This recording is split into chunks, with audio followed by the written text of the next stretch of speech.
Imagine standing on the deck of a ship in the middle of the Pacific Ocean. There is no land, no rescue helicopters, no witnesses. Beneath you, more than 16,000 feet below the surface, lies a Soviet ballistic missile submarine that vanished without a trace. For years, the world believed it would remain there forever. But hidden behind one of the most elaborate cover stories in history, the United States was preparing to attempt something that had never been done before. Not to destroy a submarine, but to steal one from the bottom of the ocean. This wasn't science fiction. It wasn't a Hollywood movie. It was a real CIA operation, so secret that even many people working on the project never knew its true purpose. Its codename, Project Azorian, and decades later, it remains one of the boldest intelligence missions ever attempted. The story began in March 1968, when the Soviet Gulf II-class submarine K-129 disappeared somewhere in the North Pacific while carrying nuclear missiles. More than 90 Soviet sailors vanished with it. Moscow launched an enormous search operation, but after weeks of searching, nothing was found. Eventually, the Soviet Union declared the submarine lost. What Soviet commanders didn't know was that the United States had quietly been listening beneath the ocean. Using classified underwater acoustic monitoring systems, American intelligence detected the sound of a catastrophic underwater event. By carefully analyzing those signals, they estimated where the submarine had come to rest. If they were correct, one of the Soviet Union's most valuable military secrets was now lying silently on the ocean floor. Finding the submarine was only the beginning, because recovering it was something else entirely. K-129 rested nearly 3 miles beneath the Pacific Ocean, at a depth where the pressure exceeds 7,000 pounds per square inch. At that depth, sunlight never reaches the ocean floor. Temperatures hover just above freezing. Even today, operating at such depths is extraordinarily difficult. In the late 1960s, it seemed impossible. No nation had ever attempted to lift an object weighing thousands of tons from such an extreme depth. Yet inside CIA headquarters, a question refused to go away. What if it could be done? If the submarine could be recovered, the United States might gain access to Soviet nuclear missile technology, encrypted communication systems, codebooks, and valuable intelligence about one of its greatest Cold War rivals. The potential reward was enormous, but so was the risk. If the Soviet Union discovered the operation, it could trigger an international crisis unlike anything seen since the Cuban Missile Crisis. The CIA quickly realized that an ordinary naval recovery ship would never work. The mission demanded something the world had never seen before: a vessel capable of lowering a gigantic mechanical claw thousands of feet through the open ocean, gripping a sunken submarine in complete darkness and lifting it toward the surface without breaking apart. Building such a machine would require revolutionary engineering and absolute secrecy. Thousands of workers, engineers, contractors, and suppliers would have to be involved, yet almost none of them could know what they were really building. Every blueprint, every component, and every conversation had to be carefully controlled. The project became one of the largest covert engineering operations in American history. But there was one final problem. Even if the technology could be built,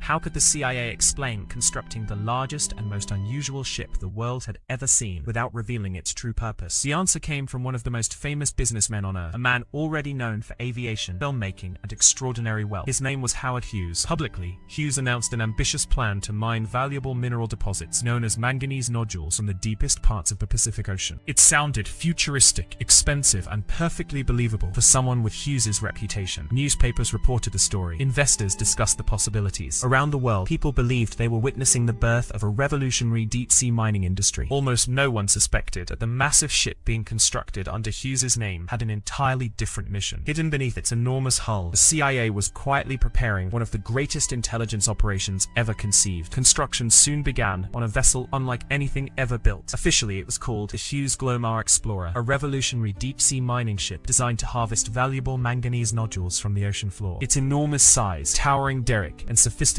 drilling equipment appeared to support that story perfectly. Newspapers praised it as a technological marvel. Engineers proudly spoke about the future of deep-sea mining. Shipbuilders believed they would create the next great industrial breakthrough. Yet hidden inside the ship was a secret that almost no one knew. At its center was a massive enclosed opening called a moon pool, a large compartment open to the sea beneath the vessel, but completely hidden from anyone looking from outside. This allowed enormous machinery to be lowered and raised beneath the ship without being seen by satellites, aircraft, or nearby vessels. It was one of the most ingenious pieces of deception ever incorporated into a civilian-looking ship. Even more extraordinary was the machine concealed below the Glomar Explorer. Engineers had designed an enormous mechanical recovery vehicle, sometimes compared to a giant claw, capable of descending nearly 16,500 feet to the ocean floor, suspended from thousands of feet of specially engineered steel pipe connected section by section. The device would slowly descend through freezing darkness until it reached the wreck of K-129. Every movement had to be incredibly precise. Ocean currents constantly pushed against the suspended pipe, while the ship itself had to remain almost perfectly positioned above a single point in the Pacific, despite waves, wind, and changing weather. To achieve this, the Glomar Explorer used one of the world's earliest large-scale dynamic positioning systems, where powerful computer-controlled thrusters automatically adjusted the ship's position every few seconds. In the early 1970s, this technology was astonishingly advanced and represented a major leap in offshore engineering. Finally, in the summer of 1974, after years of planning, construction, and secrecy, the Glomar Explorer quietly sailed into the North Pacific. From the outside, it looked exactly like the mining ship the world believed it to be. But beneath its deck, CIA personnel, engineers, and carefully selected specialists prepared for the most ambitious deep-sea recovery attempt ever attempted. Thousands of feet below them rested a Soviet submarine untouched since 1968. If everything worked, the United States could recover one of the Cold War's greatest intelligence prizes. If anything failed, years of planning, billions of dollars, and one of history's most carefully protected secrets could disappear into the darkness forever. As the giant recovery system began its slow descent into the deepest waters of the Pacific, nobody aboard knew whether they were about to make history or witness one of the greatest engineering failures ever attempted. Hour after hour, day after day, the recovery system descended deeper into the Pacific. Nearly 3 miles below the surface, operators relied entirely on instruments and cameras, guiding the enormous capture vehicle toward the shattered remains of K-129. Every movement had to be almost perfect. A mistake of only a few inches at the surface could become a massive error thousands of feet below. Finally, after years of planning, the giant mechanical claw settled around a section of the submarine. Slowly, it began to close. For the first time in history, humanity was attempting to lift part of a sunken submarine from one of the deepest points ever attempted. On board the Hughes Glomar Explorer, the crew watched gauges, monitoring systems in near silence. The impossible appeared to be working. Then disaster struck. As the submarine was being raised toward the surface, the enormous weight placed tremendous stress on the recovery system. Somewhere deep beneath the ocean, parts of the capture vehicle failed. A large section of the submarine slipped free from the mechanical claw and plunged back into the darkness below. Years of planning seemed to collapse in a single moment. Only a portion of K-129 remained secured inside the recovery system and was successfully lifted into the hidden moon pool beneath the ship. Exactly how much was recovered remained classified for many years, and some details continue to be debated. Declassified records indicate that the CIA recovered part of the submarine, including the remains of several Soviet sailors. The hoped-for recovery of the entire submarine and many of the intelligence materials believed to be aboard was never achieved. Even so, the mission was far from a complete failure. According to declassified information, the recovered section provided valuable technical and intelligence material, though not everything the CIA had hoped to obtain. Perhaps the most remarkable moment came after the recovery itself. The remains of the Soviet sailors found inside the recovered section were treated with military honors. In a quiet ceremony aboard the Glomar Explorer, they were placed in metal caskets, wrapped respectfully, and committed to the sea, according to naval tradition. The ceremony was recorded on film, and decades later, after the Cold War had ended, that recording was shared with the Russian government as a gesture of respect. It was a rare moment of humanity between two superpowers locked in one of history's longest and most dangerous rivalries. Yet the greatest secret of Project Azorian was still intact, because the world still had no idea what the Hughes Glomar Explorer had really been doing in the middle of the Pacific. For a short time,